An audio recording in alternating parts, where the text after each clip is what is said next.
장모님 안녕하십니까? 잘 지내셨어요? 네, 잘 지내고 있습니다. 반말로 하셔도 됩니다. 네. 평소처럼. 안 그래도 지금 서울에 폭우가 많이 와서 상무님 못 오실까봐 걱정 많이 했는데 와주셔서 감사합니다. 네, 이걸 위해서 아침부터 일찍 났습니다. 잠이 오는 걸 무릅쓰고. 뭐 소박한 저의 채널을 빛내주신다고 하니까 굉장히 영광이고요. 적지만 소중한 저의 구독자분들께 인사 그리고 소개 좀 부탁드리겠습니다. 네, 안녕하세요. 예, 모 S 회계법인에서 근무하고 있는 이종석 상무라고 합니다. 주로 이제 법원 관련된 업무, 회생 절차, 즉 법정 관리 관련된 업무를 많이 하고 있고요. 아마 거의 한 15년 가까이 이 일을 한 것 같습니다. 여기 전문가라고 해서 초빙해 주셨는데 최대한 열심히 답변드리도록 하겠습니다. 감사합니다. 감사합니다. 제 영상 시청하는 분들께 이제 도움을 드리고자 제가 몇 가지 질문을 좀 드리겠는데요. 제가 생각할 때 아마도 상무님께서 관여하실 회생 사건이 회생 조사, M&A 포함해서 전국 최고 수준이 아닐까 좀 생각하고 있는데 정확히 세보시진 않았겠지만 대략 몇 건 정도 진행하신 것 같나요? 꽤 많이 진행한 것 같은데 당연히 S 회계법인이 대한민국에서 가장 크기 때문에 아마 제일 많이 진행한 것 같고요. 제가 15년 정도 업무를 진행했는데 법정관리 들어간 회사에 대해서 조사하는 조사 업무 기준으로는 한 250여 건 정도 진행한 것 같고요. 그 다음에 그런 회생회사들에 대한 M&A를 진행한 건으로 치면은 실패한 것까지 다 합치면은 한 70건에서 한 80건 정도를 진행한 걸로 생각이 됩니다. 예. 그 정도면 아마 국내에서는 거의 최고 수준의 아마 경험을 하시고 있는 것 같고 제가 볼 때는 아마 국내 최고의 전문가이시지 않을까 감히 생각하고 있습니다. 지금 몸담고 있는 회계법인이 자타공이 국내 최고다 보니까 상장사 회생 M&A도 많이 진행을 하셨을 것 같아요. 그러니까 비상장사에 비해서 상장사 M&A 시 유의할 점 이런 것들 좀 있을까요? 상장사 M&A 같은 경우에는 회생회사가 아니더라도 굉장히 신경 쓸 게 굉장히 많이 있습니다. 근데 이제 회생회사일 경우에도 당연히 신경 쓸 게 더 추가적으로 있는데 사실은 일반적인 상장사 M&A 관련해서는 이제 말씀드린다면 너무나 많은 얘기를 해야 되기 때문에 여기서 생략하도록 하고 다만 그 일반 회사 상장회사 M&A에 비해 이제 회생회사 상장회사 M&A의 가장 큰 유의점에 대해서 저희가 설명을 한다면은 일반 회사 상장회사 M&A 같은 경우에는 대주주 지분 인수를 통해서 무조건 M&A가 되면은 특별한 경우가 없는 이상은 아마 상장 유지가 대부분 된다라고 전제를 깔고 시작을 한다고 볼 수 있습니다. 하지만 회생 상장 회사의 같은 경우에는 상장회사가 회생회사에 들어오는 가장 큰 이유가 거래 정지가 되었고 거래 정지 이후에 상장 폐지가 될 가능성이 높은 상황에 머물게 됩니다. 그런데 이러한 거래 정지 회사가 상장 폐지를 탈피하기 위해서 이제 최근에 가장 좋은 방법으로 뭐가 있을까라고 해서 전문가들이 고민을 하면서 생각을 했는데 그게 회생 절차를 이용해서 회생 상장회사가 M&A를 하게 되면은 상장 유지를 할 수 있는 기반이 된다는 게 가장 큰 핵심입니다. 근데 여기서 이러한 것 때문에 이제 거래 정지된 상장회사들이 회생 절차를 많이 들어오는데 근데 여기서 가장 크게 유의할 점이 사람들이 회생 상장회사가 M&A가 되면 다 상장 유지가 된다라고 생각을 하시는데 그거는 절대 아닙니다. 그래서 그 점을 유의를 하셔야 되는데 쉽게 말하면은 회생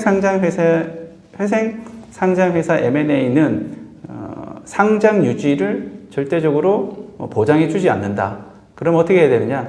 단지 회생 상장회사 M&A는 상장회사가 거래 정지를 탈피할 수 있는 가장 기본적인 준비 상황을 만들어 줍니다. 예를 들면은 감사 의견 거절일 때 적정 의견으로 만들어 줄 수 있는 기반이 되거나 아니면은 즉시 상태 요건인 자산이 부채보다 적은 상태, 즉 자본장치 상태를 탈피할 수 있는 것을 만들어주고 또한 우발 부채가 있었는데 회생 절차를 통해서 우발 부채를 사라지게 하는 그런 기본적인 상장 유지를 위한 조건을 만들어주는 겁니다. 그래서 사람들이 상장 회생회사 M&A가 되면 상장 유지가 된다고 생각하는데 결코 그렇지 않다. 상장 회생회사는 M&A가 된 이후에 상장 유지를 위해서 또 다른 작업을 진행을 하셔야 됩니다. 또 다른 작업에 대해서는 오늘 너무나 길게 설명이 될 수 있기 때문에 이 정도로 생략하도록 하겠습니다. 예. 네, 감사합니다.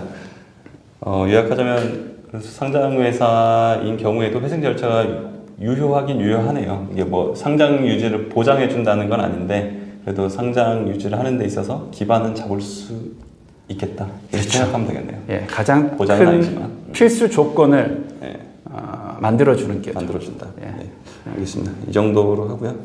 그리고 지금까지 수많은 M&A를 진행하셨는데 가장 기억에 남는 건이 있을까요, 혹시? 기억에 남는 건이 있을 수는 있는데 너무 많이 있는데 근데 오늘 당장 생각을 하니까 성공한 것보다는 실패한 게 좀 기억이 남는 것 같습니다. 아마 우리 도정철 회계사도 알다시피 이 천안에 있는 골프장을 매각을 진행을 했었는데 결국에는 매각에 실패했었습니다. 그게 한 4, 5년 전 일이었는데 근데 매각에 실패하고 그 다음에 저희가 다시 도와드려서 퍼블릭으로 그 골프장이 전환이 잘 되었습니다. 근데 왜 근데 아쉽냐고 생각한다면 그때 약 4, 5년 전에 골프장 시세가 한 5, 600억, 6, 700억이면은 충분히 살 수가 있었는데 그때 뭐 채권자하고의 어떤 금액적인 이슈 때문에 아마 비골프장이 M&A가 되지 않은 상황이었습니다. 근데 그 이후에 퍼블릭을 전환하고 난 다음에 최대 주주께서 특정 금액으로 그 골프장을 매각을 하셨는데 다시 그거를 사신 분이 최근에 또 매각을 했습니다. 근데 금액 기준으로 거의 엄청나게 많은 금액을 남겼습니다. 2배 이상. 뭐 예를 든다면 한 6, 700억에 사셨는데 현재는 1,500억, 1,600억의 시세가 이루어졌고 그 가격이 매각이 되었다라는 얘기가 들리는데 그 안타까운 그때 그 골프장 매각 실패가 기억이 남네요. 예, 그렇습니다. 그게 불과 4, 5년 전인데 사실 지금으로서는 상상하기 어렵죠. 지금은 골프장이 워낙에 잘 되고 또 골프장이 워낙에 잘 되다 보니까 골프장 시세도 워낙 높아졌죠. 4, 5년 전만 해도 지방에 있는 회원제 골프장들은 뭐 거의 다 뭐 회생 또는 파산 쪽으로 가는 거 아니냐 그런 말들이 많았었으니까 이게 뭐 참 알 수가 없죠. 네. 그렇죠. 근데 뭐 특히 이제 골프장 같은 경우에는 코로나 영향으로 인해서 또 이제 금액이 많이 올라간 그런 상황도 있긴 하지만 어쨌든 핵심적으로 골프장 회원제 골프장의 M&A는 회생 절차가 거의 들어가고 있습니다. 사실상 회원제 골프장 같은 경우에는 법정 관리가 회생 절차가 되지 않고서는 매각이 쉽지 않은 구조이고요. 사실 이러한 부분들이 아까 말씀드린 상장 회생회사 M&A하고도 마찬가지인데 회생 절차가 어려워진 골프장, 그 다음에 M&A가 쉽지 않은 그런 회사들에게 굉장히 큰 도움이 되고 있는 M&A 방향으로는 큰 도움이 되고 있고 있는 상황이라고 보시면 될 것 같습니다. 네, 예. 감사합니다. 그러면 회생 절차와 M&A를 동시에 생각하는 회사들이 있을 수 있을 것 같은데 그렇다면 회사 입장에서 보면 M&A를 하고 회생 절차 들어가는 것과 혹은 회생 절차에 들어가고 나서 M&A 하는 것과 차이점이 있을 것 같은데요. 즉 일반 M&A에 비교해서 회생 M&A가 가지는 장점은 어떤 게 있을까요? 일반 M&A와 뭐 사람들이 아시는 일반 M&A의 가장 큰 기준은 아마 대주주 지분을 사고 파는 걸로 생각하면 될 것 같고요. 회생 절차 내에서 M&A는 어쨌든 순자산이 마이너스인 상태가 대부분이기 때문에 대주주 지분을 사고 팔 수가 없겠죠. 마이너스인 금액을. 그래서 이제 3자 이상증자가 이루어지고 있는 상황입니다. 근데 요거는 이제 기본적인 M&A 방식의 차이를 말씀을 드렸고, 이제 장점을 말씀을 드린다면 한 3가지 정도를, 서너 가지 정도를 꼽을 수 있을 것 같은 생각이 드는데요. 일단 첫 번째는 당연히 회생회사 M&A가 일반 정상회사 M&A보다 조금 더 싸게 팔게 됩니다. 그래서 이제 사시는 분 입장에서는 저가로 사게 되는데, 물론 이제 좀 영업이 깨진 상태에서 그 M&A 물건을 사게 되는 그런 부분이 있긴 하지만 워낙 싸게 사는 부분이 있기 때문에 그 부분에 있어서는 가장 큰 장점이라고 보고 있습니다.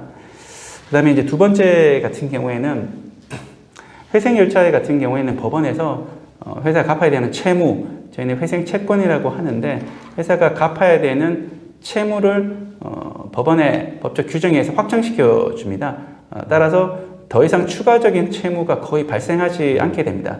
물론 좀 복잡하게 생각하면 여러 가지 규정이 있고 언어가 나오는데 그 부분을 생략하고서라도 우발 부채를 회생 절차 M&A는 다 제거를 할 수가 있습니다.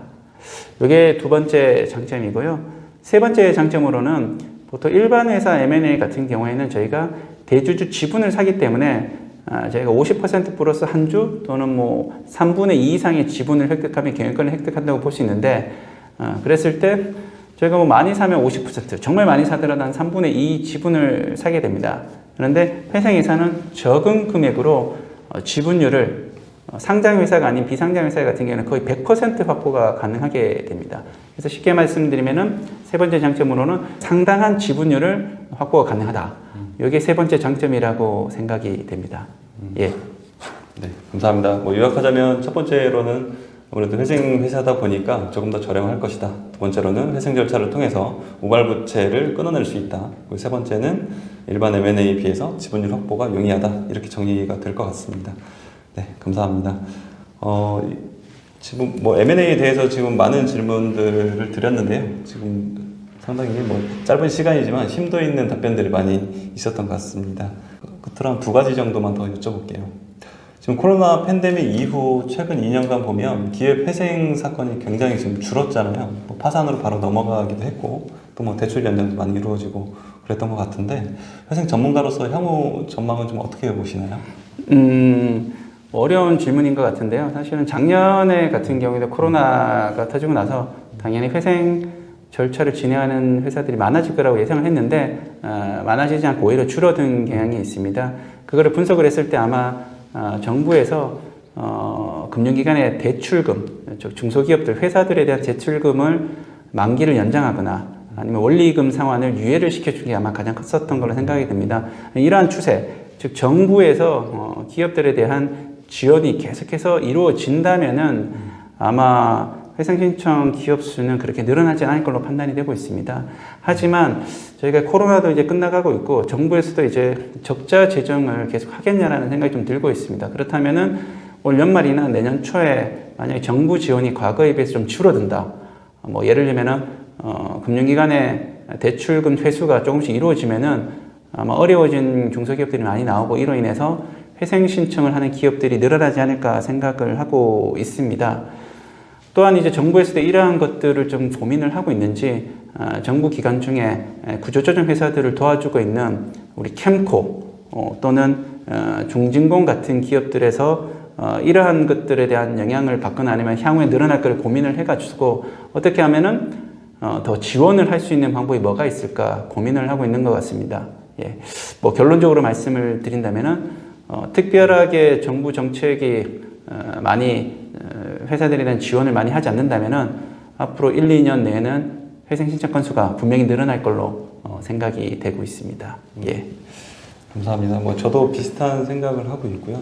아무래도 최근에 뭐 파산으로 많이 간 거를 감안하더라도 그것보다 더 체감하기에는 더 많이 줄은 것 같아요. 그래서 향후에 결국은 나올 수밖에 없지 않나라는 생각을 하고 있습니다. 끝으로 어떠한 회사들이 회생 절차를 또 고려해야 하는지 또는 또 뭐 거기에 있어서 고려할 때 시기를 어떻게 잡는지 여기에 대해서 혹시 의견 있으신가요? 네, 가장 어려운 질문인 것 같습니다. 마지막 질문입니다. 네, 그렇죠. 회사 보고 회생 절차를 들어가라고 한다면은 아마 대부분 꺼려하실 경우가 굉장히 많이 있는데 핵심적인 회사를 살리기 위해서 가장 좋은 제도인 건 맞습니다. 약간의 예를 들어 좀 설명하자면 대한민국에서 구조조정 관련된 나라에서 해주는 절차들은 채권단 자율협약과 기업구조조정 촉진법상 워크아웃, 마지막으로 채무자 회생 및 파산에 관한 법률에 따른 회생 절차 이 세 가지가 있습니다. 그랬을 때 이 세 가지 경우를 활용하는 회사들은 회사가 어려워진 경우에 이 세 가지 경우를 활용을 하고 그래서 금융기관과 잘 얘기가 된다면 채권단 자율협약을 하고 아니면은 기업구조조정 촉진법에서 워크아웃을 가게 됩니다. 하지만 금융기관과 잘 얘기가 되지 않는다면은 당연히 그 다음 절차로서 회생 절차를 고려를 해야 되고요. 그거마저 안 된다면은 파산 절차를 가게 됩니다. 그럼 시기를 언제로 잡아야 된다라고 했을 때 주관적으로는 뭐 판단하기 쉽지 않습니다. 하지만 어려워졌다고 생각을 했을 때 본인이 회사가 이 어려움을 탈피할 수 있다. 즉 영업이 잘 될 가능성이 1, 2년 내에 있다. 또는 3, 4년 내에 분명히 시기가 돌아온다. 라고 생각이 든다면은 본인의 돈을 투자를 하든 아니면 금융기관과 잘 협의를 하든 간에 회생 결제가 안 들어가는 게 맞다고 보이고요. 하지만 어려워진 회사 상황에서 앞으로 1, 2년 또는 길면 3, 4년 내에 이러한 어려워진 상황을 한 원인이 더 나아지지 않을 것 같다. 뭐 예를 들면은 물건이 잘 팔릴 가능성이 별로 없다. 라고 판단이 되면은 회생 결제를 빠르게 진행하는 게 오히려 더 큰 도움이 될 수도 있다고 보입니다. 특히나 상장 회사의 경우에는 거래 정지가 된 상황에서 어떻게든 거래 정지를 풀기 위해서 노력을 하시는데 최근에는 거래 정지가 풀리기가 그렇게 쉽지가 않습니다. 그럴수록 더더욱 회생 결제를 잘 이용을 해서 거래 정지를 풀 수 있도록 빨리 회생 신청을 하거나 아니면 채권단을 잘 얘기를 해서 3자 유상증자를 사적으로 받는 방법 등이 있을 걸로 판단이 됩니다. 결론적으로 얘기한다면은 향후에 본인의 회사가 나아질 걸로 기대가 된다. 매출이든 원가 절감이든. 그렇다면 회생 신청을 조금씩 늦추는 게 맞을 것 같고 만약에 그 반대의 경우다. 즉 제품이라든지 매출 상황이 나아지지 않을 것 같다라고 한다면 빠르게 회생 결제를 신청을 해서 조기에 어려움을 탈피하는 게 좋지 않나 생각이 들고 있습니다. 예. 감사합니다. 여기까지 이종석 상무님과 인터뷰를 좀 진행했고요. 좋은 말씀 많이 들었습니다. 그리고 요거를 보는, 이 영상을 보는 시청자분들께서도 많은 도움이 되셨을 거라고 생각합니다. 감사합니다. 항상 건강하시고요. 예, 감사합니다. 예, 이게 어렵네요. 이게 유튜브 촬영이. 예, 감사합니다. 감사합니다.